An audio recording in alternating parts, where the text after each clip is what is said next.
membahas mengenai pertumbuhan. Apa sih pertumbuhan itu? Pertumbuhan adalah meningkatnya jumlah kuantitas massa sel dengan cara terbentuknya sel-sel yang baru. Terjadinya proses pertumbuhan tergantung dari kemampuan sel dalam membentuk protoplasma yang baru dari nutrien yang telah tersedia di lingkungannya. Proses pertumbuhan pada bakteri berlangsung secara aseksual, biasanya disebut dengan pembelahan biner.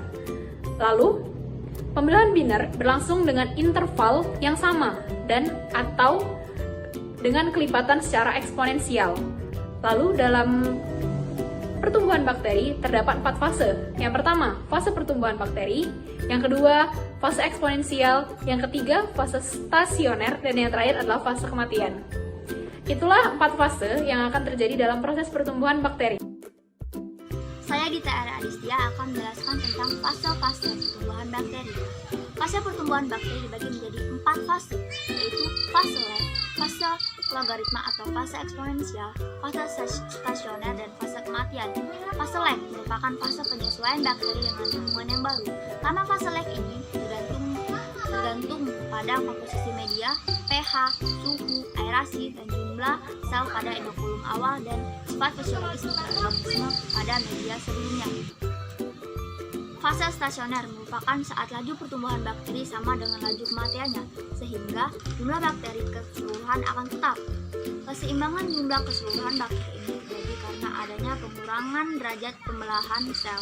Hal ini disebabkan oleh kadar nutrisi yang berkurang dan terjadi akumulasi produk toksik sehingga mengganggu pembelahan sel. Fase stasioner ini kemudian akan dilanjutkan dengan fase kematian yang ditandai dengan peningkatan laju kematian yang melampaui laju pertumbuhan. Ya, saya akan menjelaskan tentang 3 faktor yang mempengaruhi laju pertumbuhan bakteri. Yang pertama ialah suhu. Laju reaksi pertumbuhan bakteri dipengaruhi oleh suhu.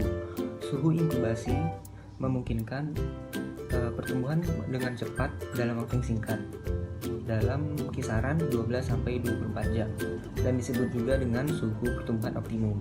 Yang kedua, faktor yang mempengaruhi laju pertumbuhan bakteri ialah atmosfer gas.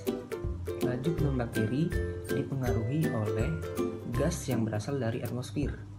Contohnya ialah oksigen, O2, dan karbon dioksida, CO2.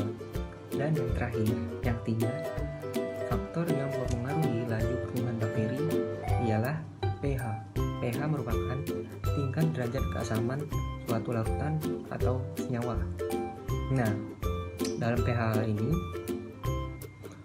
laju pertumbuhan bakteri optimumnya memakai pH berkisar antara dari 6,5 sampai 7,5.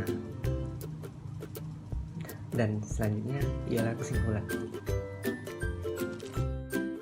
Nah, jadi kesimpulan untuk video ini adalah: pertama, laju pertumbuhan pada bakteri memerlukan waktu yang disebut dengan waktu generasi.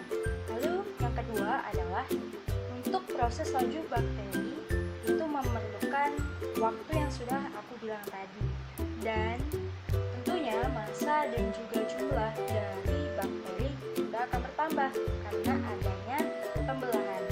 Nah, bakteri akan menggunakan pembelahan biner, di mana ini juga seperti pembelahan seperti amoeba, di mana 1 menjadi 2, 2 menjadi 4, dan 4 menjadi 8, begitu juga seterusnya. Lalu, selanjutnya, pada proses laju pertumbuhan bakteri, ada 4 fase yang akan dilewati oleh bakteri. Yang pertama, ada fase lag atau fase penyesuaian. Nah, di sini bakteri akan menyesuaikan diri pada wadah yang ditempati. Lalu yang kedua itu ada fase eksponensial atau fase di mana bakteri akan melakukan pembelahan secara terus-menerus, di mana yang tadi aku bilang itu adalah adanya waktu generasi. Lalu yang ketiga adalah fase stasioner. Fase stasioner ini adalah fase di mana setiap nutrisi yang dikonsumsi oleh bakteri mulai menipis alias habis, sehingga di sini ada persaingan yang ketat ketat antar bakteri yang satu dengan bakteri yang lain untuk bertahan hidup. Dan kemungkinan akan ada bakteri satu atau dua yang akan hidup pada fase ini. Lalu fase yang terakhir itu adalah fase kematian atau fase di mana semua bakteri yang ada di dalam media atau wadah itu, baik itu padat ataupun cair, akan mati sehingga tidak akan terjadi pembelahan ataupun laju bakteri. Demikian yang bisa aku sampaikan.